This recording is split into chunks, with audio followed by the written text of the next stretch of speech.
नमस्कार मित्रों, आपके अपने YouTube चैनल मेरे मन की बात के इस अंक में आपका स्वागत है। मैं हूं महेंद्र सुंदरयाल। आज की चर्चा फिर से आम आदमी पार्टी पर। तो आज की ताज़ा खबर ये है कि अरविंद केजरीवाल जी ने किसी अपने मित्र के मार्फत दिल्ली हाई कोर्ट में एक पिटीशन फाइल करवाई है इंटरिम एक्स्ट्रा ऑर्डिनरी बेल के लिए, अंतरिम जमानत के लिए। PIL है ये। कहा है कि केजरीवाल अपना नाम जो है वो ख़राब नहीं करना चाहते, अपना नाम प्रयोग नहीं करना चाहते, तो इसलिए जो है उनकी तरफ से दिल्ली के एक नागरिक ने जो है फाइल की है पिटीशन, और दिल्ली सफ़र कर रही है क्योंकि वो जेल में हैं, तो इसलिए उनको जो है एक्स्ट्रा ऑर्डिनरी इंटरिम बेल दे दी जाए। हालांकि कोर्ट ये तो पूछेगा कि ऐसा कौन सा विभाग जो है वो केजरीवाल जी हेड करते थे, किस विभाग के मंत्री थे। सारे विभाग तो अन्य मंत्रियों के पास हैं, केजरीवाल जी के पास तो कोई विभाग था ही नहीं। तो कैसे दिल्ली सफ़र कर रही है, कैसे दिल्ली का बुरा हो रहा है, या कैसे नागरिकों की जो है सुविधाएं और उनकी जो है वो जीवन जो है ख़राब हो रहा है, कैसे हो रहा है, वो तो बताना पड़ेगा। खैर, ये पहली खबर है। दूसरी है कि एक वरीयता सूची आज चर्चा में है, जो शायद आम आदमी पार्टी की तरफ से जारी की गई है। उस वरीयता सूची में सबसे ऊपर वरीयता क्रम में ऑब्वियसली अरविंद केजरीवाल जी हैं, लेकिन दूसरा जो नंबर है वरीयता सूची में वो आश्चर्यजनक है, क्योंकि वो हैं अरविंद केजरीवाल जी की पत्नी सुनीता केजरीवाल। पंजाब के मुख्यमंत्री भगवंत सिंह मान ज़्यादा बड़े स्टेट के चीफ मिनिस्टर हैं, लेकिन वो नंबर 3 पर हैं।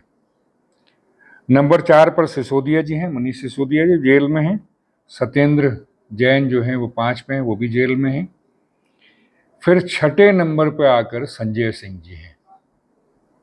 आतिशी वगैरह उसके बाद होंगे, पर छठे नंबर पे हैं संजय सिंह। तो भगवंत मान जी जो बड़े स्टेट के मुख्यमंत्री हैं वो भी नीचे हैं। संजय सिंह जो इस वक्त जेल से बाहर हैं, बहुत मुखर हैं, बहुत अच्छा बोलते हैं, बहुत ज़्यादा बोलते हैं, वो नंबर 6 पे हैं। तो इस एक लिस्ट से संजय सिंह के और भगवंत मान जी के जो है पर जो है उधर दिए गए हैं। ये स्पष्ट कर दिया, वैसे पहले भी स्पष्ट कर दिया जब उन्होंने केजरीवाल के भाषण केजरीवाल की टेबल पे बैठ के बोले हैं, उनके संदेश पढ़े हैं तो सुनीता केजरीवाल ने, तो क्लियर हो गया है। लेकिन फिर भी कहीं किसी को शुभा न रह जाए, कोई शंका न रह जाए, तो इसलिए एक बार फिर क्लियर कर दिया है कि केजरीवाल को यदि नैतिक कोट एंड कोट नैतिक आधार पर अगर इस्तीफा देना पड़े तो सुनीता केजरीवाल जी होंगी। नैतिक आधार पर मनीष सिसोदिया से ले लिया था, नैतिक आधार पर जो है सत्येंद्र जैन से भी इस्तीफा ले लिया था, लेकिन अभी शायद उनकी नैतिकता जगी नहीं है केजरीवाल जी की। कुछ दिनों में जाग जाएगी, कोई ऐसी कोई प्रॉब्लम नहीं है, तो तब सुनीता जी होंगी, ये क्लियर कर दिया। अब कुछ अगर किसी को फिर भी शंका रह गई इस बारे में कि कौन केजरीवाल जी का वारिस कौन होगा गद्दी का, तो वो स्पष्ट हो गया तब जब सुनीता केजरीवाल जी ने जो चुनाव में जो प्रत्याशी हैं आम आदमी पार्टी के, अभी जो होने वाले हैं चुनाव, कल से जो शुरू हो रहे हैं, उसके जो प्रत्याशी हैं उन सबको एक एक करके बुला के उनकी मीटिंग ली है। तो ये भी क्लियर हो गया है, उसमें और कोई नहीं था, सुनीता केजरीवाल जी थी जिन्होंने मीटिंग ली है। एक चर्चा या अफवाह कहूँ या चर्चा कहूँ समझ में नहीं आ रहा कि इन हरकतों से संजय सिंह जो हैं वो हतप्रभ हैं, नाराज हैं, तो इसलिए वो जो हैं मल्लिकार्जुन खड़गे से मिलके कांग्रेस में जाने की राह तलाश रहे हैं। मैं मानता तो नहीं हूँ ऐसा, लेकिन ये चर्चा में है, आज अफवाह है।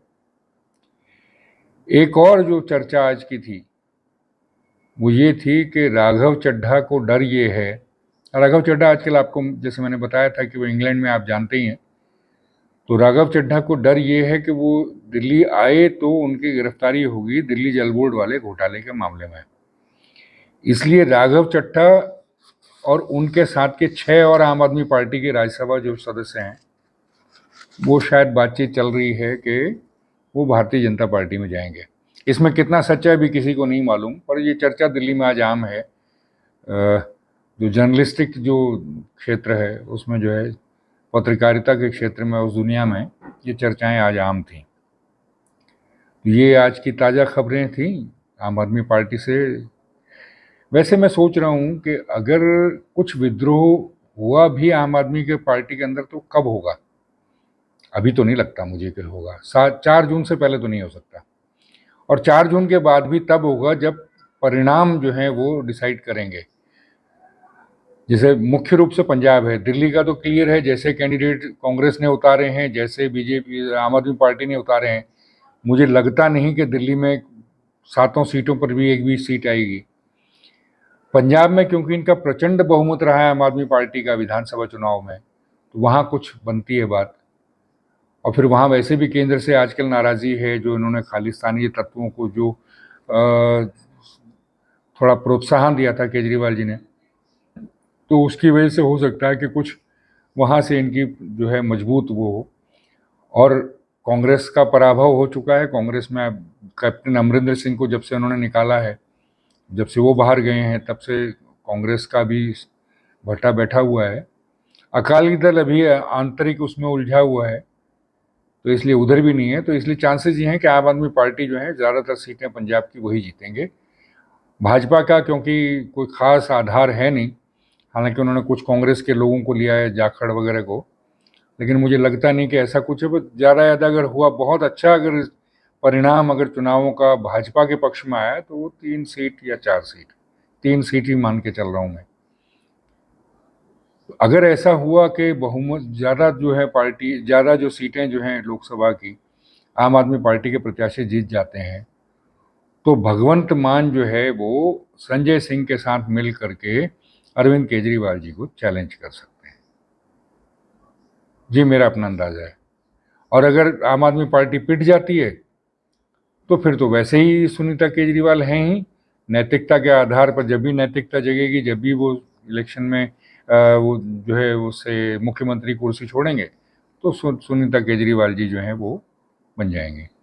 तो आज की जो है चर्चा, जो आज मैंने जो पत्रकारिता में जो पत्रकारों के बीच में चर्चा हुई थी, जो दिल्ली में आम चर्चाएं हैं, उनके बारे में जितना वो मैंने आज आपको बताया, तो आज का अंक यहीं तक। अगले अंक में फिर आपसे मुलाकात होगी। नमस्कार।